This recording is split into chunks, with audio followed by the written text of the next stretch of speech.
அதில் வந்துட்டு எண்ணெய் ஊற்றி கடுகு போட்டு 2 வெங்காயம் போட்டிருக்கிறேன். அதுக்குள்ளே 2 தக்காளியும் போட்டுட்டேன். ஏன்னா லேசாக கருகுது அப்படின்றதுனால. அது கூட பார்த்தீங்கன்னா துளியோண்டு பூண்டு, பச்சை மிளகாய் வச்சுருக்கிறேன். இது என்னடா பூண்டான்னு பார்க்குறீங்களா? ஆமாங்க, பூண்டு. ஏன் அப்படின்னா பூண்டு வந்து பிள்ளைங்க நிறைய பேர் விரும்ப மாட்டாங்க, பெரியவங்க. அதனால் பீட்ரூட்டு துருவுற மாதிரி அந்த பூண்டை துருவிக்கலாம். பூண்டை வந்து துருவிக்கலாம். இப்போ பார்த்தீங்கன்னா இந்த தக்காளி எல்லாம் ரொம்ப சின்ன சின்னதாக இருக்குது. அதனால் அதெல்லாம் அப்படியே நம்ம எடுத்து அப்படியே குண்டாக்கில் போட்டுக்கலாம். தக்காளி, வெங்காயம் அது எல்லாத்துலேயும் அப்படியே நம்ம போட்டுக்கலாம். இப்போ பார்த்தோம்னா தக்காளி எல்லாம் ஃபுல்லாக போட்டாச்சு. போட்டுட்டு கொஞ்சம் நேரம் அதை கிளறி விட்டுட்டு கொஞ்சம் நேரம் அப்படியே மூடி விட்டுட்டோம்னா அது கொஞ்சம் வதங்கிடும். இப்போ பார்த்தீங்கன்னா தக்காளி முக்கால்வாசி நல்லா வதங்கிருச்சு.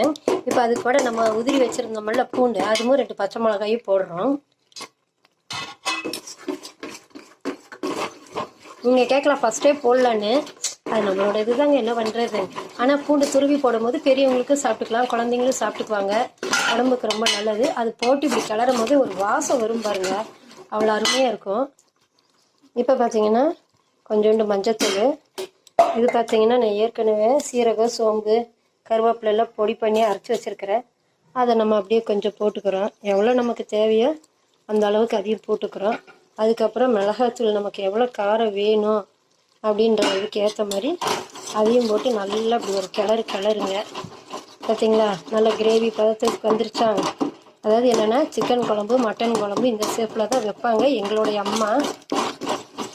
பாருங்க, தக்காளி சட்னி அம்மாவும் இப்படி தான் வைப்பாங்க. அதே மாதிரி தான் எனக்கும் பழக்கம் வந்துருச்சு.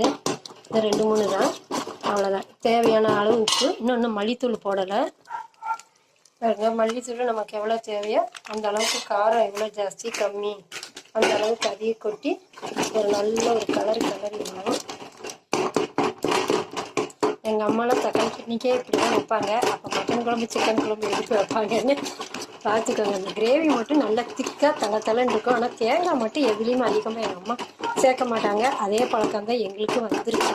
ஏன்னா தேங்காய் அதிகமாக சேர்க்கும் போது என்னென்னா இந்த கிரேவிக்கு அதை எடுத்து ஊற்றும் போது இதனோட சுவை வேறு மாதிரி இருக்கும், அதனோட சுவை வந்து தேங்காய் சேர்த்துனதுக்கப்புறம் வேறு மாதிரி ஆகிடும். நீங்கள் வேணால் அப்படி சந்தேகமாக இருந்தால் தேங்காய் சேர்த்துறதுக்கு முன்னாடி கொஞ்சோண்டு எடுத்து வச்சுட்டோம், தேங்காய் சேர்த்துனதுக்கப்புறம் எடுத்து வச்சிட்டோம், டேஸ்ட் பண்ணி பாருங்கள். சுவை வந்து டிஃப்ரெண்ட்டாக இருக்கும். பார்த்தீங்கன்னா சட்னி ரெடி ஆகிடுச்சுங்க.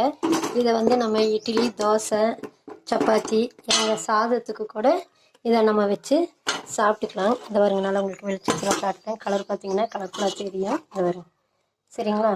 இதுதான் இப்படி நம்ம மட்டனுக்கு இதே மாதிரி செஞ்சுக்கலாம், சிக்கனுக்கும் இது மாதிரி செஞ்சுக்கலாம்.